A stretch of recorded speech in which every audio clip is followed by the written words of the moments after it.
Project Veritas has conservative Twitter in a frenzy with newly obtained documents they claim show definitive proof that under Dr. Fauci's direction, the NIH and EcoHealth Alliance ignored warnings from the Department of Defense and forged ahead with risky bat coronavirus research both in China and across locations in the U.S. Not only that, but the alleged documents from the Defense Advanced Research Projects Agency, or DARPA, confirm that SARS-CoV-2 was indeed generated in a lab, according to these documents that they say they've got. Lastly, the leaked documents also appear to confirm government acknowledgement of both ivermectin and hydroxychloroquine as curative treatments for COVID-19. And here's where you know that there's actually something wrong with this scoop. Well, so as for the validity of these documents, there are some red flags, thanks to Ryan's eagle eye. A DARPA spokesman now raised serious suspicions about the lack of redactions or classification markings in the documents, telling Project Veritas, "It doesn't sound normal to me. If something resides in a classified setting,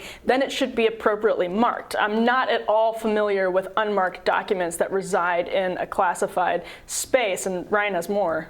Right, and so we can. Right. So basically, what Project Veritas is saying here is that internet sleuths uncovered this document that they found in a classified vault, basically, and pilfered it. And what DARPA is saying is that actually this doesn't appear to be one. What it does. Taking Project Veritas and giving it the full benefit of the doubt. There's a fellow that they name who has authored a memo here, and we can put the memo up here. And I think just by reading the memo, you can tell that it's kind of bonkers. And so this is from the Project Veritas video. SARS-CoV-2, hereafter referred to as SARS-CoV-WIV, is a synthetic spike protein chimera engineered to attach to human ACE2 receptors and inserted into a recombinant bat SARS-CoV backbone. So already you have this fellow at DARPA just making huge assertions that aren't backed up by anything. May or may not be true, but these are just the assertions of a fellow putting them down in a memo. He then adds, "It is likely a live vaccine not yet engineered to a more attenuated state that the program sought to create with its final version." So these are just assertions here. It leaked and spread rapidly because it was aerosolized so it could efficiently infect bats in caves, but it was not ready to infect bats yet, which is why it does not appear to infect bats. No sourcing, just wild assertion. It then says the reason the disease is so confusing is because it is less a virus than it is engineered spike proteins hitchhiking a ride on a SARS-CoV quasi-species swarm. The closer it is to the final live attenuated vaccine form, the more likely that it has been de-attenuating, typo, since initial escape in August 2019. And then it says ivermectin, identified as curative in April 2020, works throughout all phases of illness because it both inhibits viral replication and modulates the immune response. Of note, chloroquine phosphate is identified in the proposal as a SARS-CoV inhibitor. So just coming across this language in this memo should have been enough to say this is not something serious, right?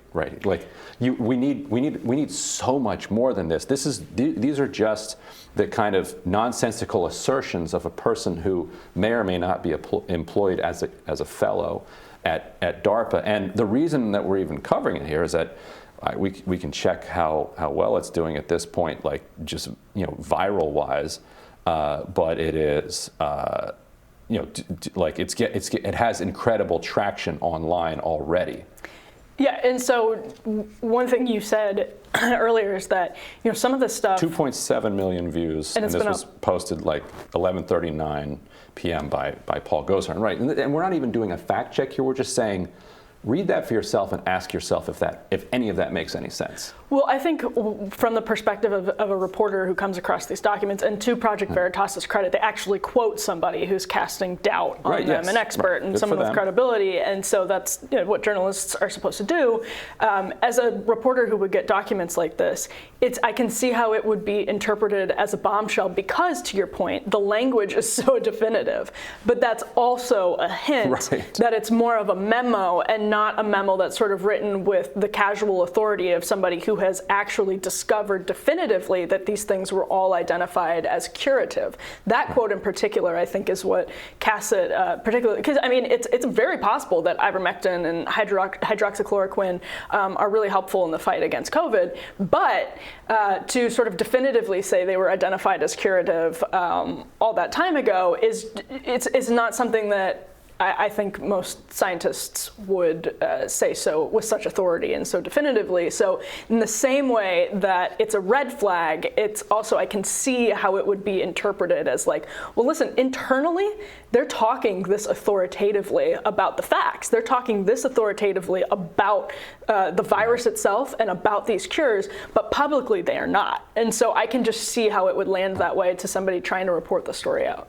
Right, and so you're going to have people who are going to read this and be like, first of all, they'll skip over the part that doesn't make any sense, where he says it's not a virus, it's hitchhiking on a spike protein. It's like, what are you talking about? And then they're going to jump to the part that says ivermectin is proven to work.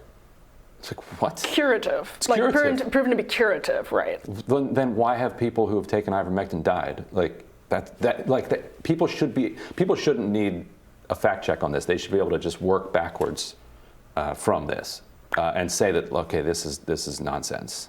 It seems, yeah, and again, like Project Veritas did include somebody, an expert, who said like this doesn't look real, and so I mean, hopefully that grain of salt is effective. I do think it's interesting that these internal conversations from somebody were so authoritative, and my question would be like, who is this person? Why are they talking this way? What if any, circulation did this document have? There's a lot of questions about this, especially given all of the points you raise, because if there was wide circulation of a document like this, whether or not it's from a crank, that's interesting. If they're circulating a document from a known crank, I'm interested in why they would be doing that. If they're circulating a document that does say privately what they aren't saying publicly, widely, that's interesting. Right. But maybe this was just written and went nowhere. Right, and the Steele dossier was circulated widely. Yes. Doesn't mean the things in the Steele dossier were all 100% correct.